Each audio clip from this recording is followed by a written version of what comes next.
6-4 is the start of our descent into math this semester, all right? Like I said yesterday, Unit 6, 7, 8, and 9 are all very math heavy, much more so than first semester.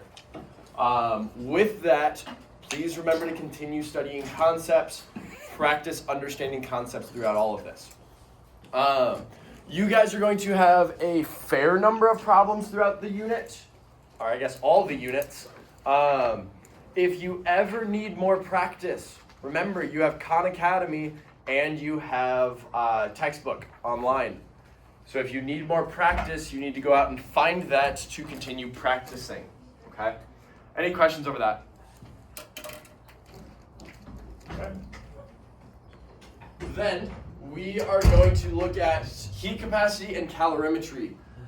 We've already talked about most of this. We talked about it in Chem 1, so some of it I'm going to go rather quickly through, and we'll do a couple practice problems, all right? So remember, like we talked about the last couple days, heat is just the transfer of thermal energy between two bodies at different temperatures, where the heat energy flows from hot to cold, okay? This comes from the collisions between particles. So in your homework from last night, you had a question about neon gas, where if I had a hot sample and a cold sample of neon gas, where would the thermal equilibrium lie? The temperature would be somewhere in between, because those gas particles are going to collide with one another so that they transfer energy until they become the same temperature. Over the general sample, the average kinetic energy of all of those gas particles are going to be the same, okay? When we look at heat transferred, there are 3 factors that contribute to the amount of heat transferred: the mass, the specific heat capacity, and the temperature. Okay, so if I want to look at how much heat is transferred between two samples, I look at the mass of both of them, the specific heat capacity, and the change in temperature. Now, if we look at MC delta T, I hope that that's unlocking something in your mind that we talked about last year in our thermodynamics unit, all right? But before we get to that equation, I want to talk about what specific heat capacity is. So last year, one of the questions on the test for thermodynamics was exactly this. What is specific heat capacity? Interpret what it means. Specific heat capacity is the amount of energy it takes to raise 1 gram of a substance by 1 degree Celsius. And if we look at that, you can therefore, deduce what the units of specific heat would be. Go ahead and do so. What are the units of specific heat using that definition? Talk to your neighbor. Go.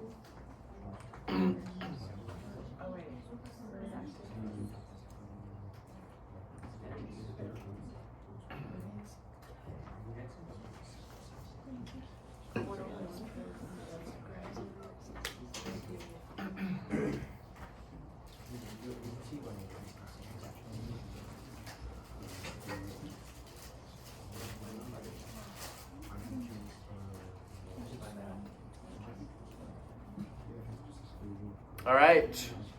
What do we think the units of specific heat capacity are? Sean? Is it joules over grams or moles times degrees Celsius? Say it again. Joules over grams times degrees Celsius. When we have energy, it's going to be joules. When we say required to raise, that implies that it's going to be joules per, joules over 1 gram, 1 degree Celsius. So it is joules per gram degree Celsius, like Sean said, okay? Recognize, I'll come back to that. I changed my mind. I want you to talk to your neighbor. Do you think a metal will have a relatively high or relatively low heat capacity?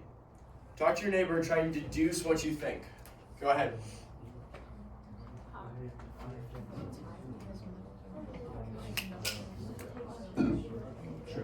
Question?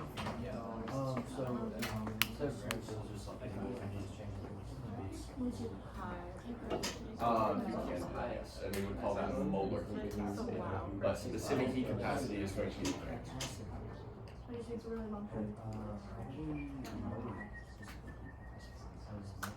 All right, what do we think?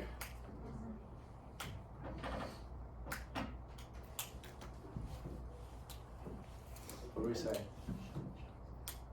I know he does. I'm ignoring him at the moment. He's just too smooth. I don't. Metal? Oh, wait, low. Metal has a low heat capacity. Raise your hand if you agree. Raise your hand if you said hi. I agree with low heat capacity. When we say that prior back in Unit 2, we said properties of a metal. Metal can conduct electricity and it is a strong conductor of heat. If it's a strong conductor of heat, that means it is able to conduct heat very well. It is able to transfer heat very well. That means it takes a low amount of energy to raise the temperature of metal. Okay, that's why we use like metal pans and stuff instead of like wood pans or something like that. In part, also the wood would burn.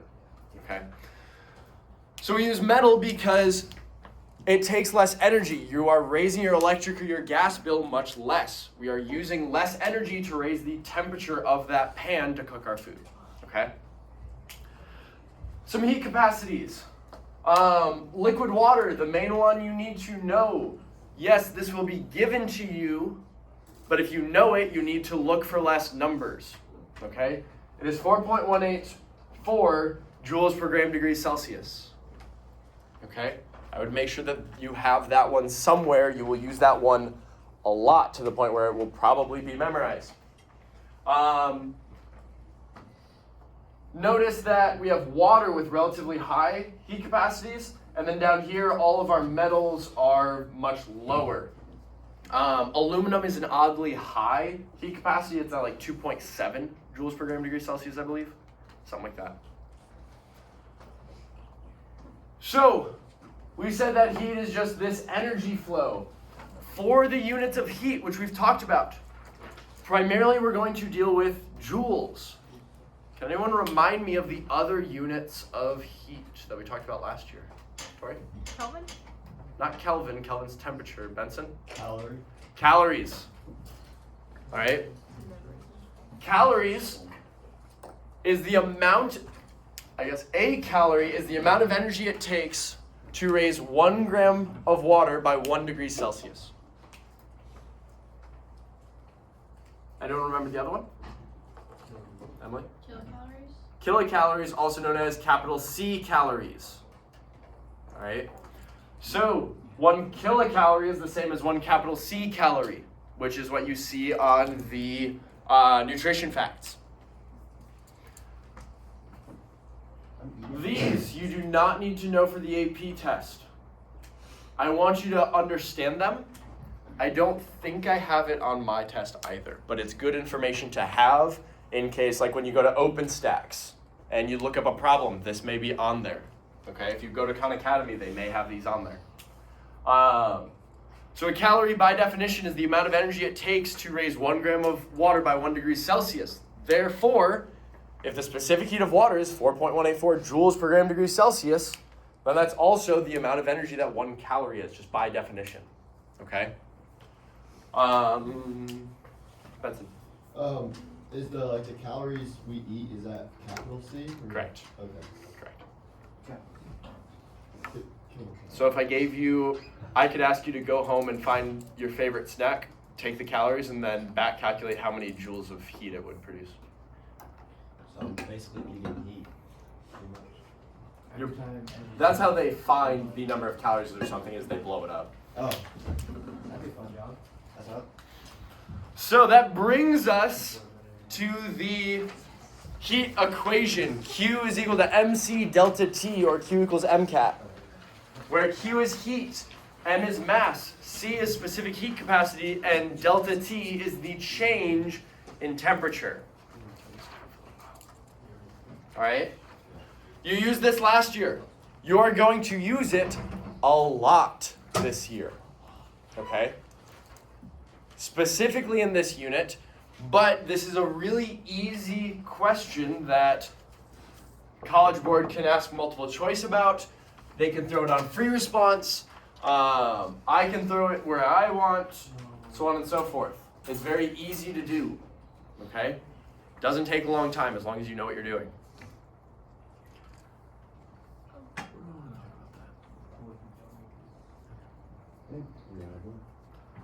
For that, a 25 gram sample of water was cooled from 23.9 degrees Celsius to 12.7 degrees Celsius. How much heat was transferred? Was this process endothermic or exothermic? At least 3. Do the calculation. Get going.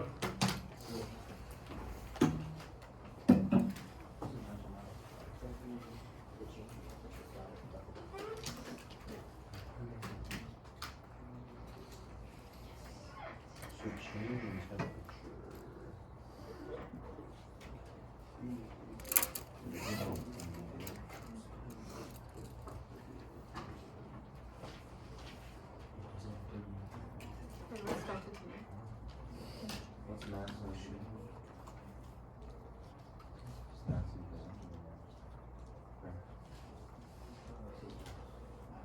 Is mass motion?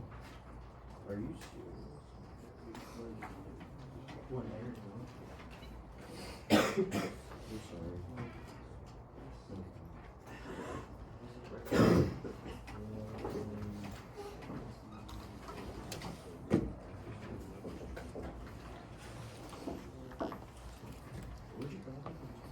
Oh, wait, hold on. Okay. Number eight. No, look at me go.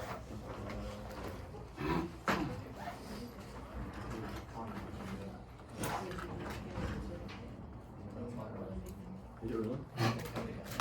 Isn't the change finalized initial? What's this? I think it's final because that's the only way you do it.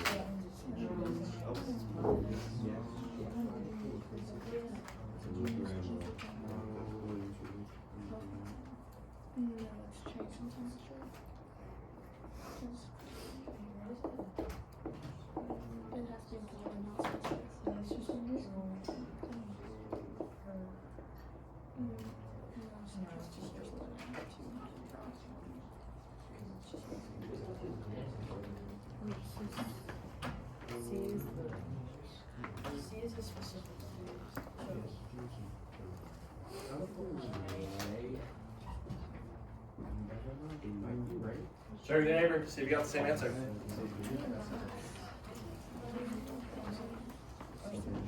Yeah. Is that? You were given it in like how much? Yeah, because it's going down. We're changing it. I'll talk about. Remind me, and I'll talk about that after we go over the top. Wait, how do you know like put it in joules degrees? Talk about it. That's amazing. All right. We have mass, we have specific heat, we have two temperatures. I only have delta T here. What is delta T? Right? In terms of variables. Oh, sorry. It's the T2 minus T1. T2 minus T1, T final minus T initial. So we can rewrite this as MC. That's not what I want.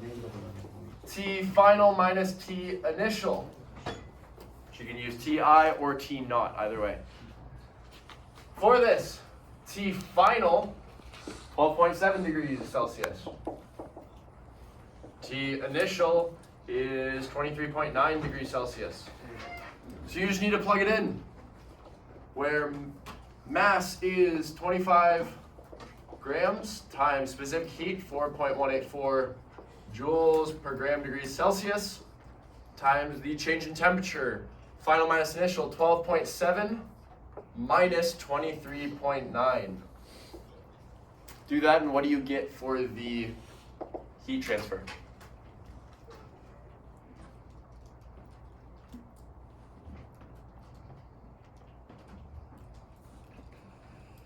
What do you get for the heat transfer? Trishan? Negative 1,171 joules. Negative 1,171 joules. I almost agree with. Sorry. We need to change. Carlos? Negative 1,170 joules. Negative 1,170. We only have 3 sig figs. All right. Otherwise, I do agree with that. Therefore, is this endothermic or exothermic? Raya? Exothermic. Why is it exothermic? It's a negative heat, and also it's cold. This is exothermic. Because it is a negative heat transfer, that means our system, our water, is losing heat energy. It is releasing it.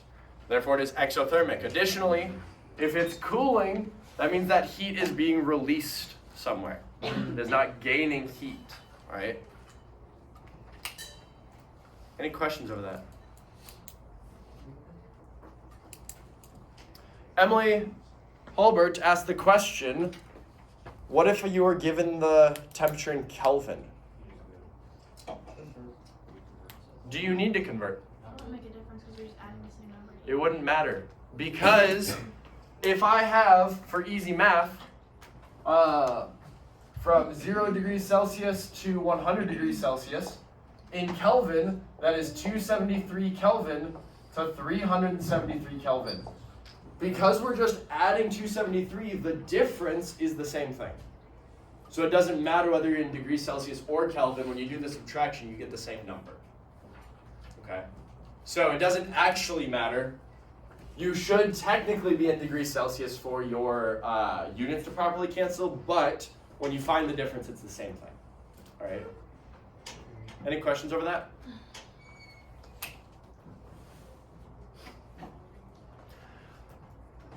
Now let's talk about types of systems. There are 3 types of systems. There are an open system. An open system is where mass can be transferred because we leave it open. So if I run a reaction in an open beaker, that would be an open system. Because I can transfer mass. I can also transfer heat. Energy can be lost or gained through the top or through the sides. Versus a closed system. These are the 2 most common. A closed system is where we put a lid on it. By putting a lid on it, we're able to seal the container so that mass isn't lost. Think of the gas laws lab we did this year, where we took the eudiometer and we put magnesium and hydrochloric acid and we captured the gas. That is a closed system. We contained all the mass from the reaction. However, heat can be transferred. It can be transferred through the glass walls. Then finally, an isolated system is where neither heat nor mass can be transferred. So we're going to seal it, and then we're going to insulate it. And by insulating it, any energy is kept within the system. Okay? This is, how do I want to phrase this? A perfect isolated system is impossible in the physical world. We can get very, very, very, very close using what we call a bomb calorimeter. Okay? Bomb calorimeter is where we have a system enclosed in a sealed, I don't want to phrase this. We have a reaction container that is held within a big metal box that is full of water. That way we can contain all the energy within that calorimeter as best as possible. Okay? This is the closest we can get to a true isolated system. Okay? Any questions over these? These are great and all, but they're not super important. Mostly just maybe one multiple choice question. Then that brings us to this calorimetry that I've been referencing. We did this last year, so that's part of the reason why I'm going through this relatively quickly. Calorimetry is just a way that we can measure the amount of heat that is exchanged in a reaction or a physical process. Okay? Whereas a calorimeter is a device that performs calorimetry. The device essentially is our effort of creating an isolated system, or at least an insulated system. Okay? It makes it so that the heat is kept within our system and our defined surroundings as best as possible. So last year, that's where we used coffee cups. We used the coffee cups and a paper lid. You mix two things and you put the thermometer in and you measure the change in temperature. Okay? That is calorimetry. Using that, we are basing everything we know on the first law of thermodynamics. The first law of thermodynamics is also known as the law of conservation of energy. That energy cannot be created nor destroyed, only transferred. All right? We assume that that is an isolated system, or you are looking at the entire universe. Okay? Any questions over that? Calorimetry will be on my exam. Calorimetry will be on the AP test. I promise you to both of those. This is not hard content. It is fairly easy to walk through. Not hard questions, but they're easy questions to be able to ask and write. I just throw some numbers in and call it a day. One such example that we can do in this class that we didn't do last year is I can calculate an unknown specific heat. I don't think we did this last year. I could be wrong, but I don't think so. So, the hypothetical, and you guys may want to have a spare sheet of paper out for this. You may want to use the very back of your page, whatever you want to do. If you use the very back, you're going to be flipping back and forth a little bit. But whatever you want to do. Let's say, hypothetically, I have a piece of metal, such as this metal ball inside of the beaker. I don't know what metal it is. Therefore, I have no idea what the specific heat is. I need to figure that out. So I'm going to use a calorimetry setup. Mine isn't perfect because I'm just using beakers so you can see instead of a calorimeter where I'm insulating everything. But we can calculate what the specific heat of this metal is. Okay? I don't remember what's on this slide. Yes. So,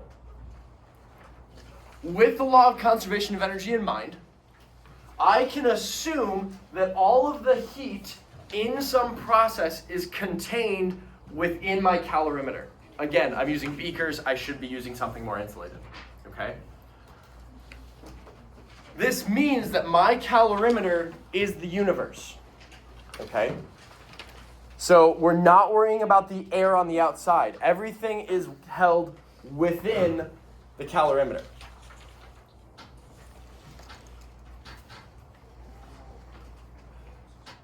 If I want to find the specific heat of metal, I'm going to start with the piece of metal and I'm going to make it extremely hot. Okay? So in this case, I've put the metal inside of some water. It was boiling. I turned it down too far so it isn't anymore. Okay? That heats it up. I'm then going to take that piece of hot metal and I'm going to place it into my calorimeter. Therefore, I want you to talk to your neighbor for a moment. What will the direction of heat transfer be? Where is the heat going from? Where is it going to? Talk to your neighbor for just a moment. Go ahead.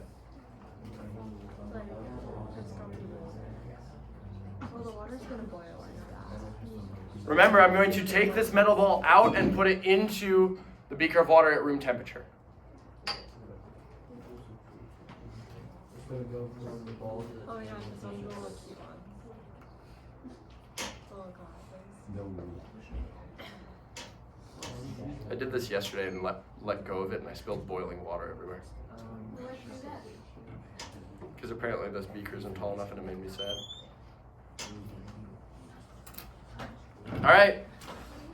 What's the direction of my heat transfer, Ashan?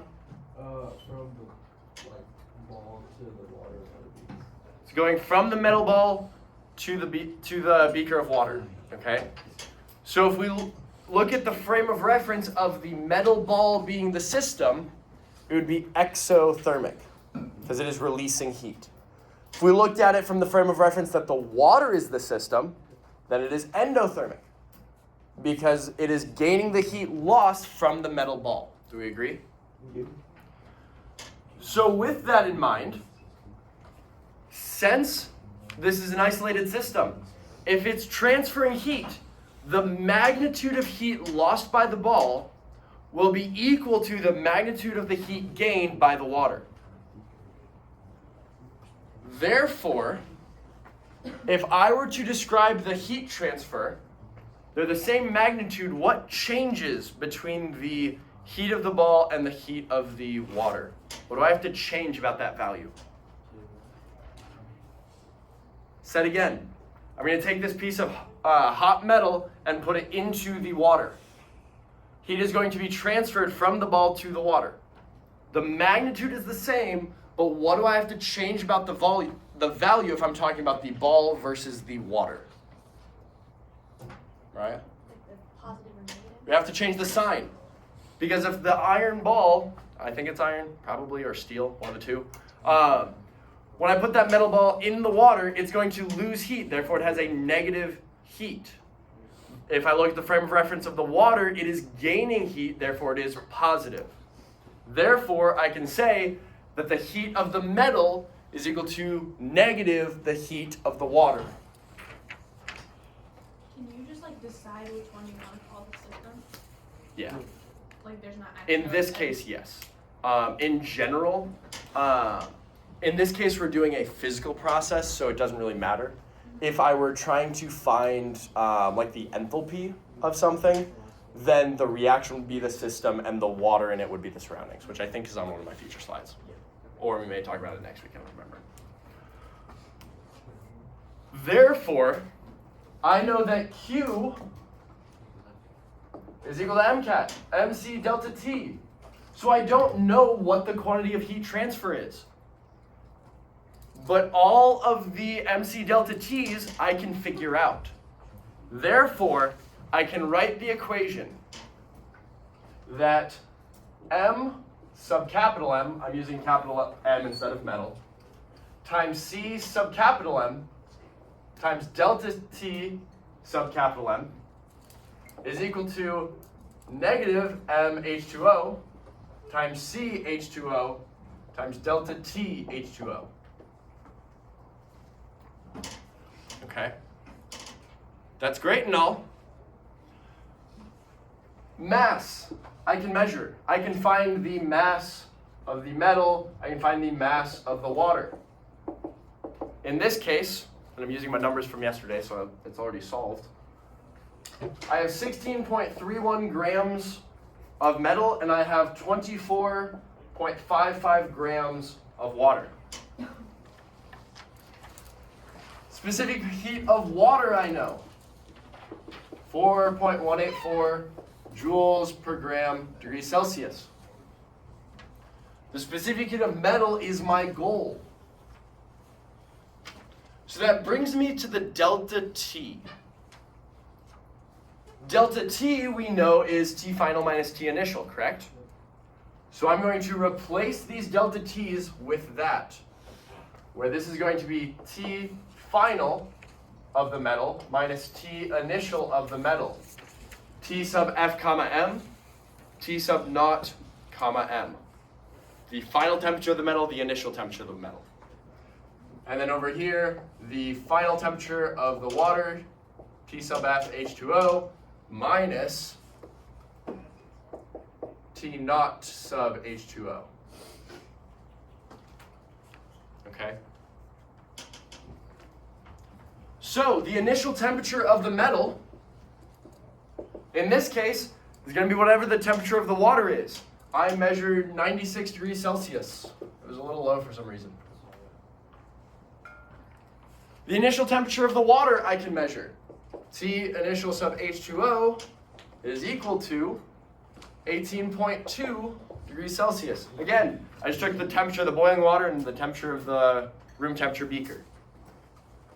That brings me to the final temperature of the metal and the final temperature of the water. I'm going to take this metal ball and put it in the water. What's going to happen? what is the metal ball in the water going to reach? Rashawn? Thermal equilibrium. At thermal equilibrium, what do we know about the temperature of the two bodies? All right? They're the same. Therefore, the final temperature of the water is equal to the final temperature of the metal, which I would just take by measuring it. So I would take the water, and I would take the iron ball. Safety precautions when I'm dealing with boiling water. And I would just drop it in. And I would wait and watch the temperature. And I would sit here until it reaches thermal equilibrium. It doesn't take very long, okay? For the final temperature, you always want to record the highest temperature it reaches, okay? For the final temperature, record the highest temperature it reaches. For the final temperature, record the highest temperature it reaches. I say it 3 times because you're doing a lab with calorimetry where that may be important. And I see not everyone writing. For the final temperature, if you record the temperature after 20 minutes, that beaker's already cooled back down to room temperature. So you have to record the highest temperature it reaches, and that is 24.0 degrees Celsius. All right? From there, you just plug in. You plug in mass of the metal. Specific heat of the metal is our unknown. Final temperature of the metal, 24. Initial temperature of the metal, 96, is equal to negative mass of the water, 24.55. Specific heat, 4.184. And then 24 minus 18.2. Don't drop the negative sign.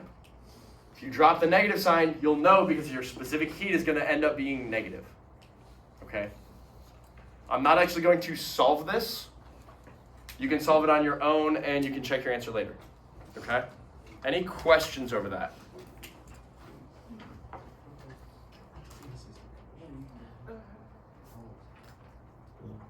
This is a new calculation. I believe you have one.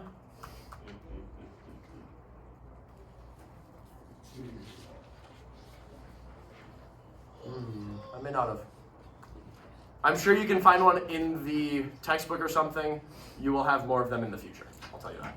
Yeah. So when you measure the temperature after you drop the ball in the water, you just record the highest temperature as soon as you drop it in? Sure is. So, heat capacity, once again, specific heat capacity is the amount of energy it takes to raise 1 gram of a substance by 1 degree Celsius. We can also look at molar heat capacity, which is the amount of energy it takes to raise 1 mole of a substance by 1 degree Celsius. For this, you can just use dimensional analysis, because this would be joules per gram degree Celsius. This is joules per mole degrees Celsius. So you go from grams to moles, you just use the molar mass. All right? So if you ever need to know the molar heat capacity, you just use Avogadro's number to go between them. No, sorry, molar mass, not Avogadro's number. You use molar mass to go between them, not Avogadro's number, to go from grams to moles. Hey, look, that's what that says. It's dimensional analysis. All right? Then the last thing I want to look at today is the heat equation and heating curves. Okay?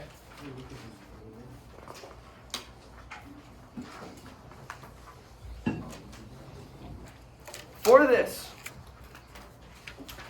on this graph, I want to ask you, where might I use Q equals MCAP?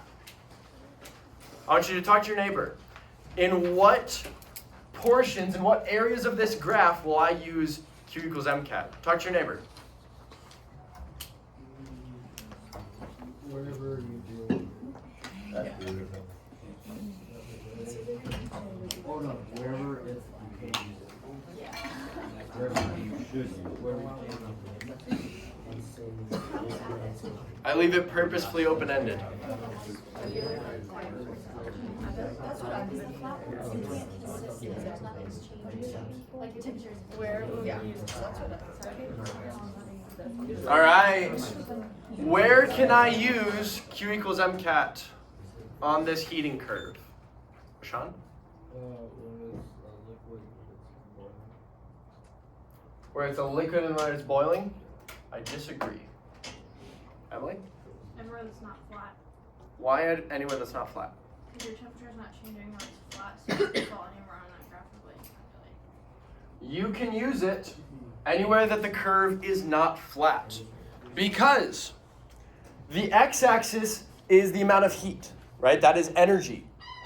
So as I move along the x-axis, this is heat. So if I go from negative 40 to 0 degrees Celsius, that has an x value, therefore it has a heat transfer. That heat transfer is associated with a change in temperature. There's a change in y. Same with liquid or gas. Whenever I have a singular phase, I can calculate the change in heat energy by using Q equals MCAT.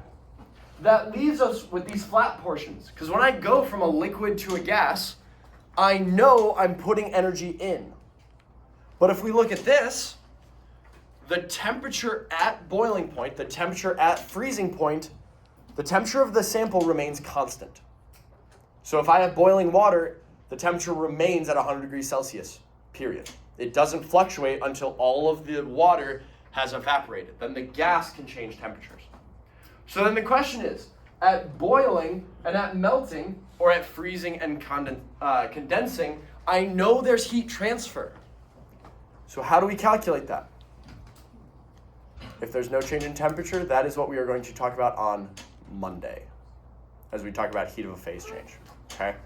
For today, you are focusing on just Q equals MCAT. We will talk about these heat of the phase changes, as well as how to calculate all of the energy from ice all the way until it's a vapor on Monday, okay? For today, your homework, you should finish this problem out. Do the algebra. I won't look at it, but you should do that. I'll come up with an answer if you want to check yourself on this one here in a little bit. The rest of the practice problems are all yours to practice. Take time on this. If you aren't understanding, if you need more problems, go to OpenStax, go to Khan Academy, do the work, all right? If you have any questions, let me know. Thanks, guys. What's up? So when